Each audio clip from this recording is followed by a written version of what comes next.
The Race and Postcast in association with Paddy Power. They prize support UK and Irish racing the night before.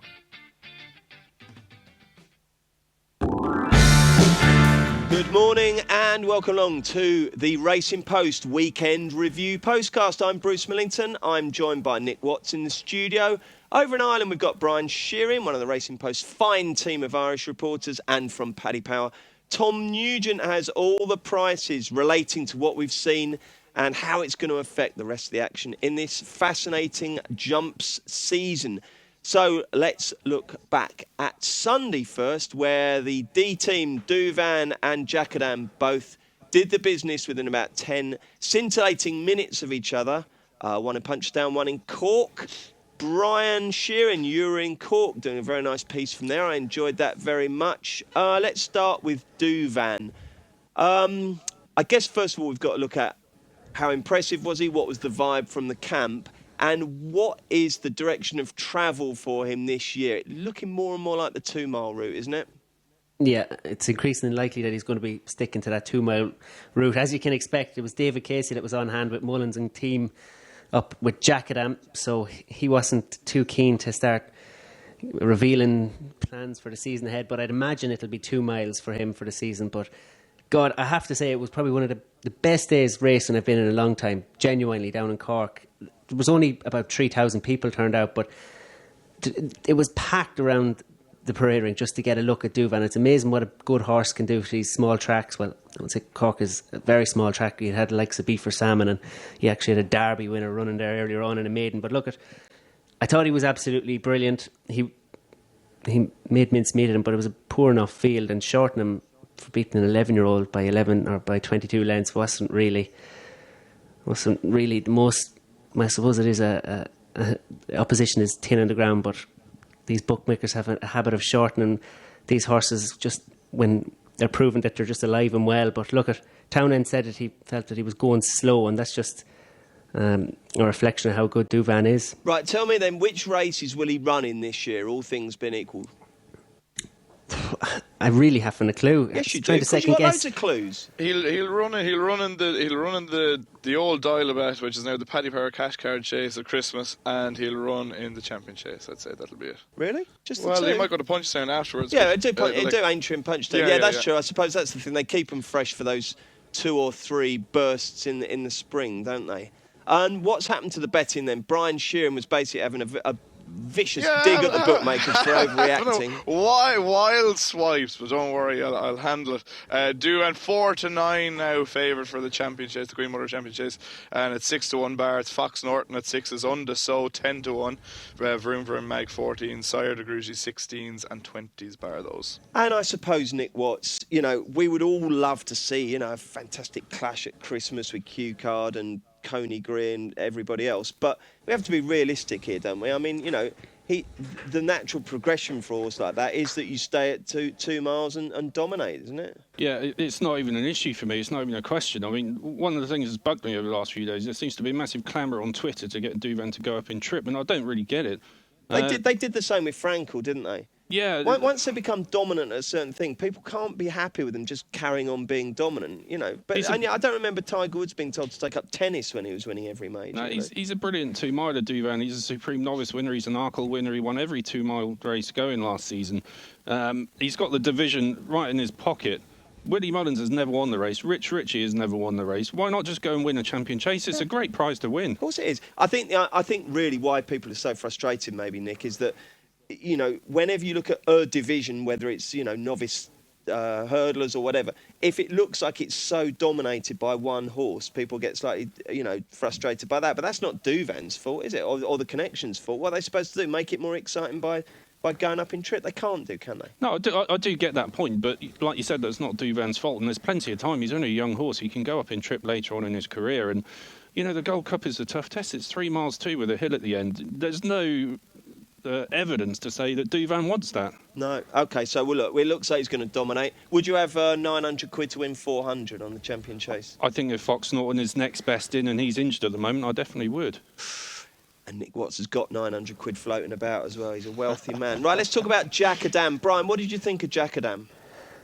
I thought he was a brute, the way he bossed that from the front. I'd love to see him in a Ryanair because, this is the only race he won last year. He went on, I know he was unlucky at Cheltenham when he took a bit of a spill and things didn't go right after that. I know he was placing 2 Gold Cups and all this, but look, I'd love to see them have a crack at the Ryanair. It's probably one of the best Gold Cup fields.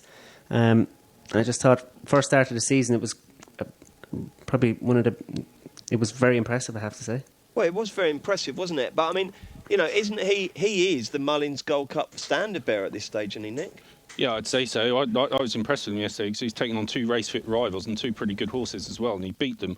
And I'd say he's achieved a lot at a young age, Jack Adams. So I wouldn't rule out that Willie Mullins eking out further improvement from him this season. And I think back to when the fellow in the 90s, I think he won the Gold Cup on his 4th attempt. This will be his 3rd next season. And there's a lot less uncertainty around Jack Adams than there is in some of the others. Don Cossack's still to come back. Coneygreen's got a very hard race at Haydock to get over. Q-Card's going to be 11th. Thistlecrack's a novice. Jack Adams been there. He's almost done it twice. It wouldn't take a lot more for him to go on better, I don't think. OK, well, let's see how Paddy Power bet on the Gold Cup, Tom. Yeah, we're Thistlecrack at the top 11-4, Q-Card 6-1. Jack Adam is there at 8s alongside Coneygreen. Don Cossack is in there at 10s.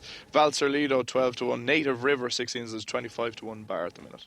Tom, what's your assessment of what will happen with Jack Adam? Go for gold? Yeah, I think so. It's a sensible option like that. The John Durkin is 2.5 miles, travelled well. Ruby didn't pick up a stick until they jumped the last. Look, he's been banged there in 2 Gold Cups now.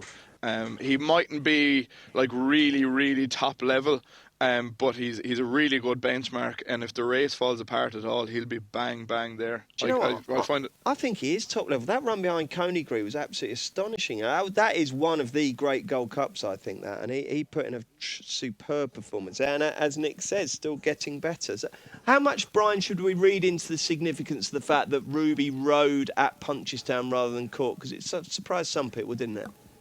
I think Ruby isn't a flowery kind of fella. He went for the Grade 1, and I suppose it was nice for Paul Townend to step in at his local track, and he actually went on to ride a 4-timer, but Ruby went for the Grade 1, a simple option, and look, they had a great day. Turcagua was backed off the boards, and they won the bumper, and of course American Tom was impressive, earned a JLT quote I saw after his beginner's chase win, although he jumped out to the left a little bit, but look at they had a great day up at Punchestown. He was vindicated in his decision, but that's the way he operates. He goes in search of Grade 1s, and look, it worked out on Sunday. Absolutely. And talking about American Tom there, what price is he for Cheltenham now, Tom?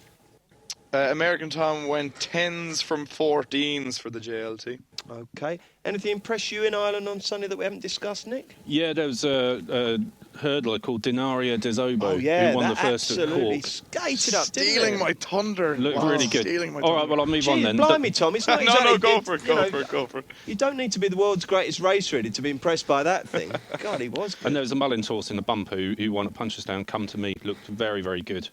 He's much bigger price than Get a Bird at the moment, but I wouldn't be surprised if he's just as good. Get a Bird? Yeah, They that's the allowed name a of horse it. to be called Get a Bird. Right, come then, Tom. He hasn't. We've left you some thunder. No, it's okay. It's okay. No, I'm looking forward to hearing just what he has to say, because how long did this horse win by? Like 26 lengths, and it's gone into the Triumph Hurdle at 20-1. Like if this horse had won in like Newbury or Sandown, everyone would be shouting from the rooftops about it. And it's after winning by 26 lengths and still in there 20-1. It's kind of. So not do you really think we much should chat be about lumping this on? morning. It's Denario I don't know, Desobo, like, isn't it? Denario Desobo, yeah. Look, it was impressive. And if it was anywhere else, I think there'd be a lot more people talking about it. I agree. It absolutely waltzed to victory, didn't it? It was really, really impressive. I'm not quite sure. Well, what do you think, Brian? Did you have a view on that? I mean, it didn't look like necessarily the strongest bunch behind, but we don't know, do we? I always like when connections come out and say that the horse hadn't been pulling up any trees or hadn't been showing a lot at home, because if they save it for the track, that's what you want them to. You don't want these morning glories. But look, that's exactly what Ollie Murphy. I think Elliot was up at Punchestown, and Ollie Murphy, of course, the assistant trainer. He seemed genuinely surprised. There wasn't that much money for it in the market either. I think Mouse Morris had the Gigginstown favourite, and that came second. But I like what I saw. She's actually a big enough filly as well. I think she won out in the provinces in France, so she looks like she's a future. She's not one of these little flat rats. Oh, I like that description. Right, OK, so Denario Desobo, folks. Bear that one in mind. Right, let's look at Cheltenham on Saturday. Here's Paddy Power's latest horse racing offer. It's money back as a free bet if your horse finishes second to the SP5 in all races at one meeting today. And at one meeting every day this month. Max £25 per race, not available in shops. 18 plus, gambleaware.co.uk. We had to re-record a bit of the Friday preview postcast because me, like an imbecile, set up the international hurdle saying, and the Cotswold Legends, the new one, is favourite. Of course he wasn't. My turn to yours was. Blow me.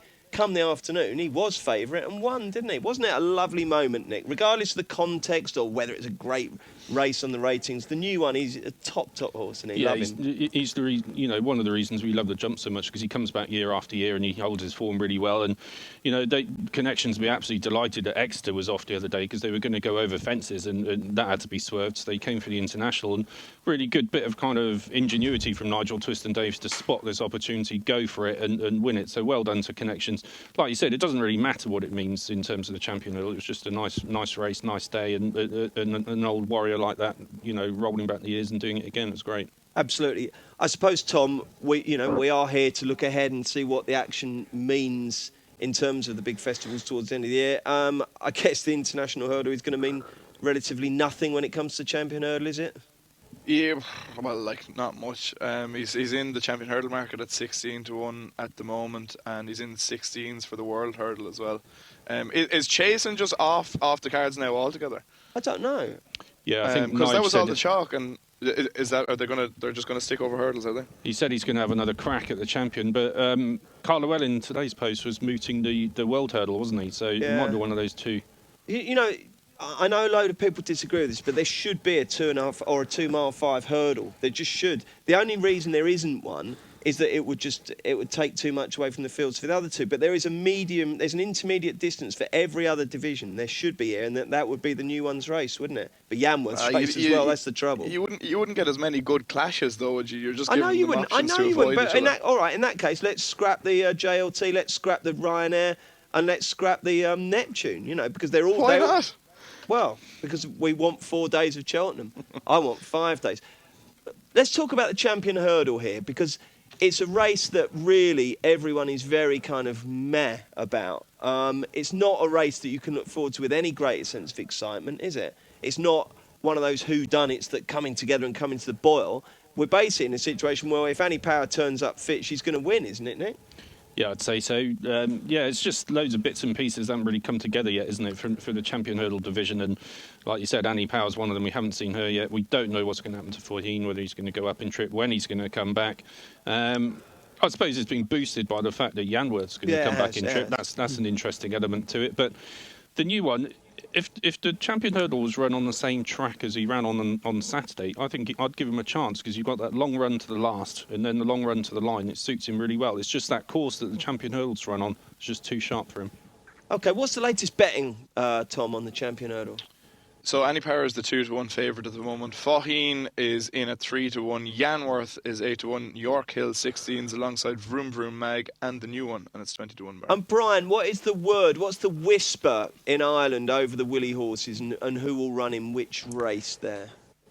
Pretty tight-lipped at the moment, but Rich Ritchie was at Fairyhouse last weekend. Now, I know it was a week ago, but he seemed pretty optimistic that Faugheen and Annie Power will be at Cheltenham, and maybe even before that we could see them at Christmas. But Faugheen, for me, the word is that he's going world hurdle route. So, the world hurdle could potentially be an actually stronger race than the champion hurdle, which is hard to fathom at the moment, which is why if I owned the new one, I'd probably be going down that route, the champion hurdle route. Yeah, fair enough. I mean, I personally can see Annie Power turning up without a prep run and winning the champion hurdle. I think that's the likeliest outcome at the moment. But let's talk about the world hurdle, because Brian was suggesting that's boiling up to be a bit of a thriller. So what's the latest prices there, Tom?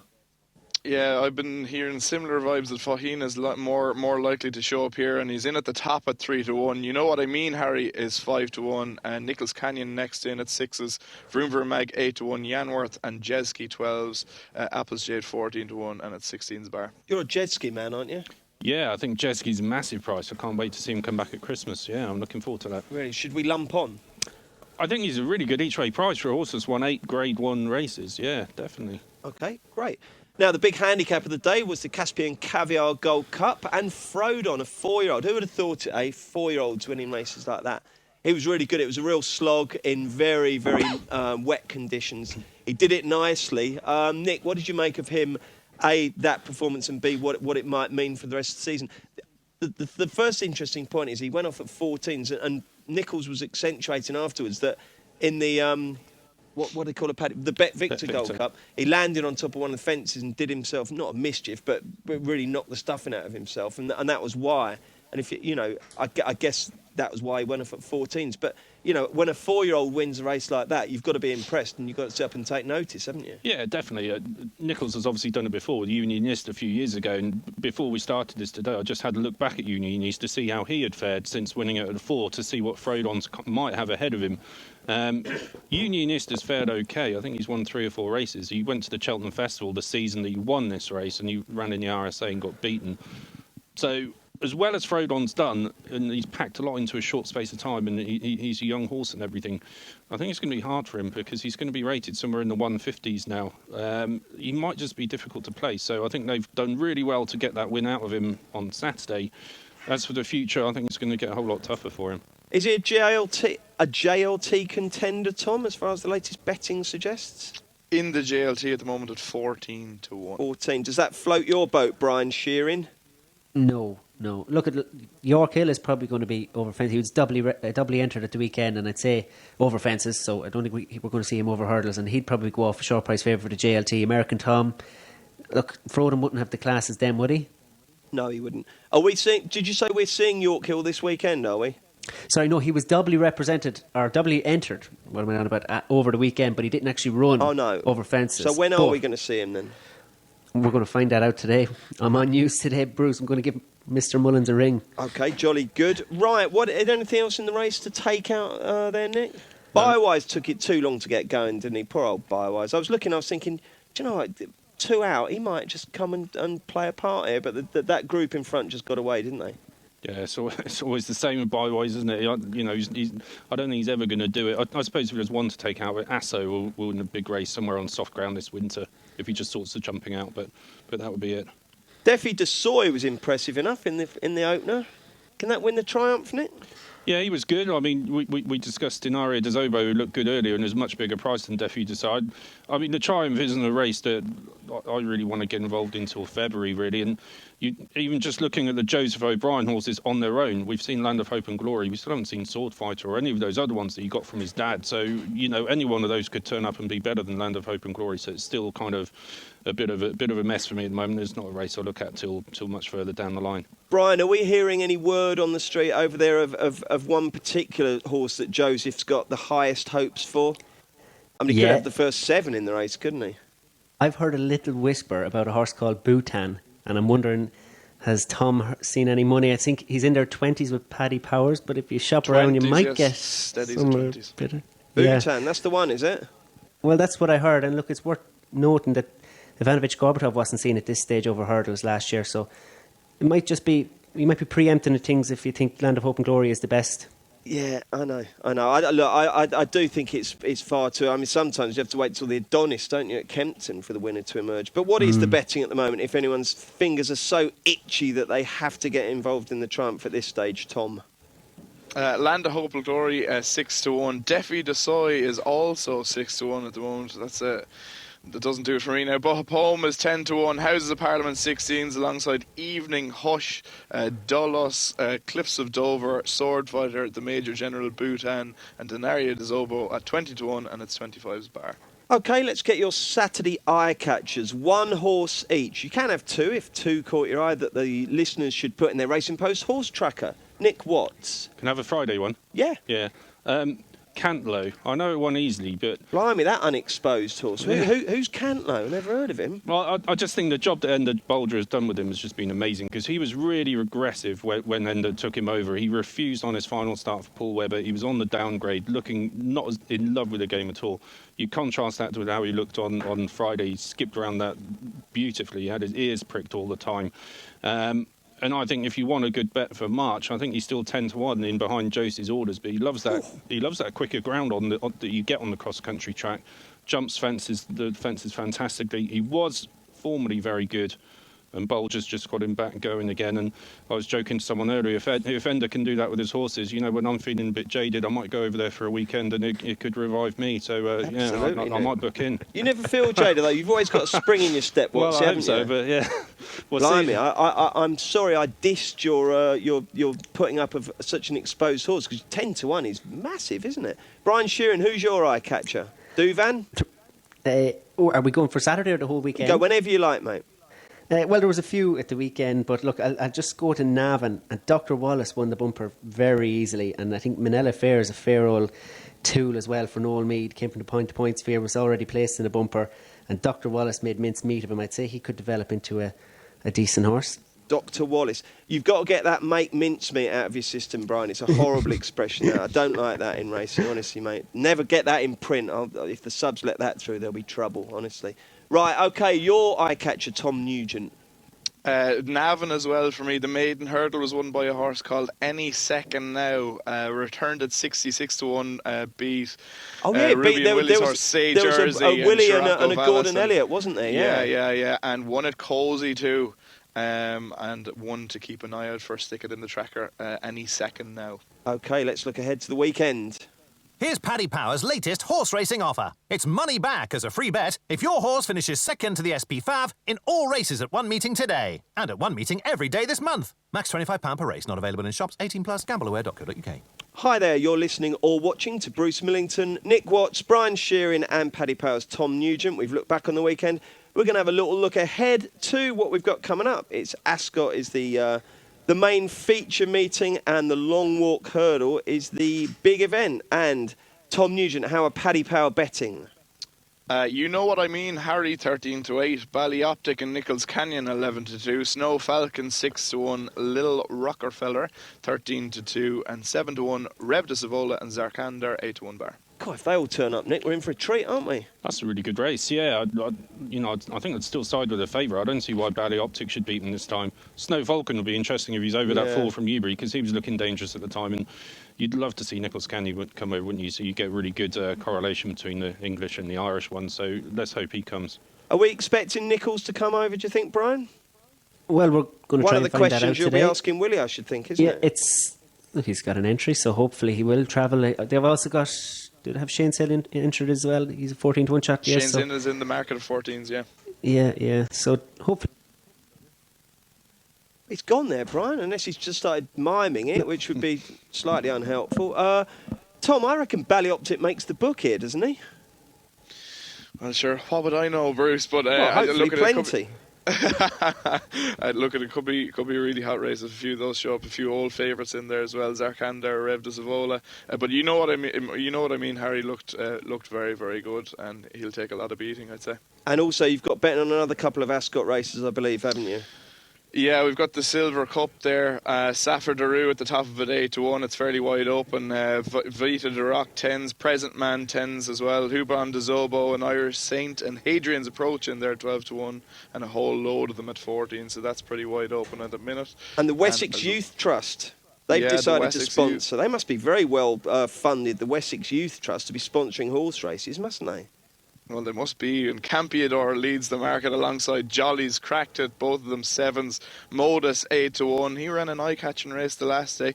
Brain Power 8 to 1 as well. Consul de Tay as well at 8s. Mick Jazz and Winter Escape alongside Golden Spear and Chitabello at 10 to 1 and the 12s bar. Nick, anything in those two lists grab you at this stage? I'm just looking at the forecast, by the way. I think there's going to be a bit of rain tomorrow, but other than that, fairly dry. Well, I think it's a big race for Safir Dura. It's about time he kind of fulfilled his potential and won one of these. A lot of people fancy him for Hennessy, and it's just one of these horses who seems to have a habit of something going wrong in a race. He's not a chaser, mate. No, not a chaser. When he fell that day, he's just not a chaser. Is it kind of do or die now over fences? Well, hopefully just not, if it doesn't work out, I think he'll go back hurdle. I just don't think. I don't know what it is, but in the race before Ascot, I think he doesn't have that spring in his step. He just doesn't fly into the fences like a chaser does, Yeah, you could be right. Maybe I'm being a bit too soft on him. I'd give him one more chance. Okay. And I'd fancy Modus in the Wessex Youth Trust. I think he's just got one of these handicaps in him, and when the cards fall right, it's gonna happen. Hopefully it'll be on Saturday. Brian, have you got your voice back? Yeah, it'd be interesting to see how Campeador gets on, but if he was to run it the weekend, obviously crash and fall at Fairyhouse was fantastic to see him get up. Look at he's fallen at the last at Cheltenham and now at Fairyhouse in a 100 grand handicap hurdle. Just one of these days he'll get his head in front in a big handicap hurdle. Campeador. Okay, right then, chaps. My final question to you: if you had one bet over Christmas, if you're planning one Yuletide punt to pay for all those expensive presents you have to buy now you're married, Nick Watts, who would it be? Watts, we'll start with you. I'd give Racing Pulse a chance in the Welsh National. I think he's around 20-1 mark. I put him up in the Racing Football Outlook a few weeks ago, and I was really disappointed to see that Tom Segala beat me to the punch in the Racing Post. So I didn't quite get the bigger prices, but I think he's still 20-1. Racing Pulse, Rebecca Curtis, Welsh National. Righty-ho. Brian Shearing? Two horses come to mind, but if I had just one... No, bet, you can have two. Okay, right. Well, look, at shorter odds, I think Yanworth in the Christmas hurdle, if he rocks up there, with the doubts about Faugheen, and JP has had plenty of good hurdlers win this race in the past, I think he'd be a very likely winner in that. I'm raging I missed out on the 3-1 a couple of weeks back. But anyway, Killer Miller in the JP McManus Silks as well. I'm convinced he's well handicapped. It was only his third start over fences at the Troytown at Navan behind Empire Dirt. And if he went for the Paddy Power, he'd carry a fair bit of my Christmas money. Excellent. Good stuff, Brian. And Tom, who's your Christmas cracker? I'm going to be Nick. I'm going to sound like a broken record to Nick here, but I'm going to double up Q Card for the King George with the Cello Conti for the Paddy Power. Now, there is one caveat to the Paddy Power market at the moment that sends a shiver down my spine. I see the Crafty Butcher is now 7-1 favourite from tens, and that infamous bloodstock guru of the racing post, Paul Byrne, has a hand in this horse, and it sends a shiver down my spine. Don't you worry, we'll get hold of Paul. We'll put the thumb screws on him and we'll find out what's going on with that one. Okay, chaps, thank you very much indeed for your insight and expertise. Thank you for listening. We are back on Friday looking ahead to the weekend in greater depth. The Racing Postcast in association with Paddy Power. They prize support UK and Irish racing the night before.